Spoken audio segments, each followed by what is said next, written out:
Bonjour. Alors, sur cette vidéo, on va voir comment paramétrer nos utilisateurs.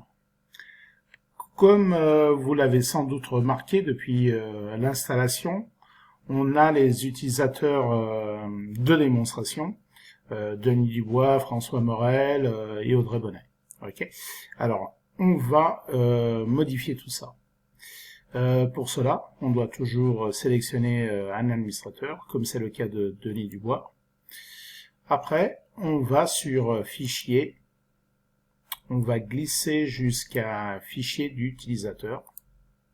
Ok, voilà, on les a ici. Et maintenant, on va les modifier. Alors, pour cela, on a un utilisateur, comme c'est le cas de Denis Dubois, qui est sélectionné par défaut, toujours le premier. Et maintenant, feuille avec le crayon.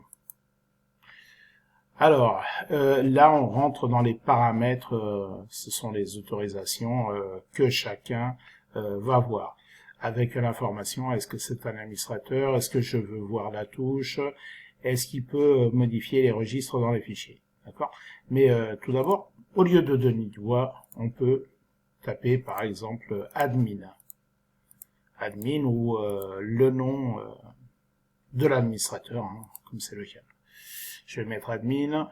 Alors lui, il est administrateur, il peut tout faire.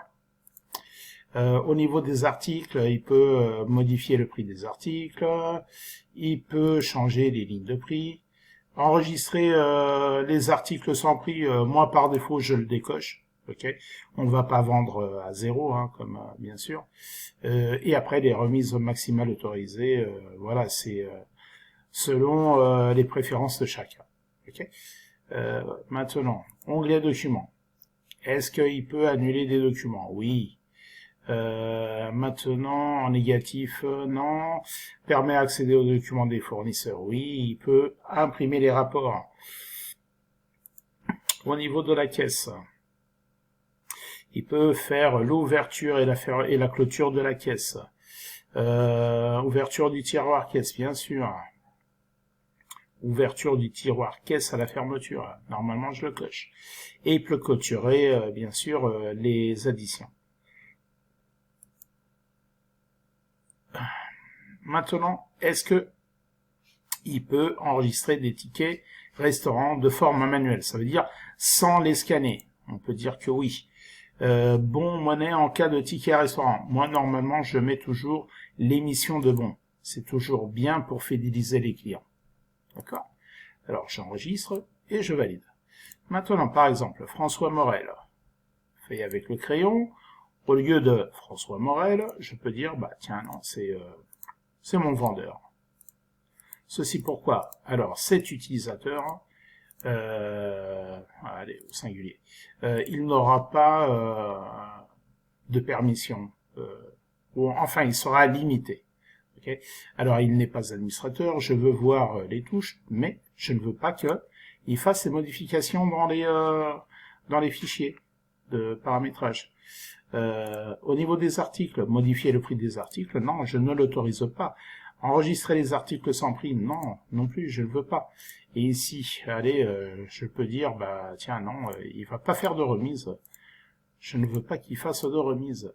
Permission pour retirer les articles des comptes. Alors, ça, c'est quand il a, par exemple, enregistré un article, est-ce qu'il doit demander à un administrateur son annulation? Imaginons qu'il s'est trompé, ou que le client ne le veut plus, ou est-ce qu'il peut le faire? On peut, par exemple, seulement les corrections. Ça veut dire, il vient de taper un article, mais non, il s'est trompé, c'était pas celui-là. Il peut le corriger, mais il ne pourra pas modifier les précédents. Ok. Je pense que le 2, c'est bon. Permet d'annuler des documents imprimés? Non, il ne peut pas. Permet d'accéder aux documents des fournisseurs? Non. Imprimer des rapports? Non, je ne l'autorise pas à faire ça. Au niveau de la caisse, ouverture et la clôture de la caisse, ça c'est normal. Demande confirmation avec le comptage de caisse, ça veut dire que je vais l'obliger à faire le comptage de caisse à la clôture. Permet l'ouverture du tiroir caisse, il est obligé de pouvoir le faire pour faire le rendu de la monnaie, et ouverture du tiroir caisse à la fermeture. Oui, ça oui. Maintenant, ici, pareil, comme l'administrateur, il peut enregistrer des tickets restants et enregistrer des bons monnaies. Ok, allez. Et maintenant, ici, par exemple, celui-là, je peux même, normalement, je le supprime, pardon, c'est pas ici, c'est, alors, cette croix. Ces icônes sur ce tableau, on va les retrouver sur tous les types de tableaux du système. La loupe avec la feuille, c'est pour rechercher. Ici, c'est pour annuler un enregistrement. Ici, le plus, c'est pour en additionner un. Et la feuille avec le crayon, c'est pour faire des modifications. Okay. Voilà, je garde l'admin et le vendeur. C'est ce que j'ai besoin. Voilà. Pour l'instant, c'est tout. À une prochaine vidéo.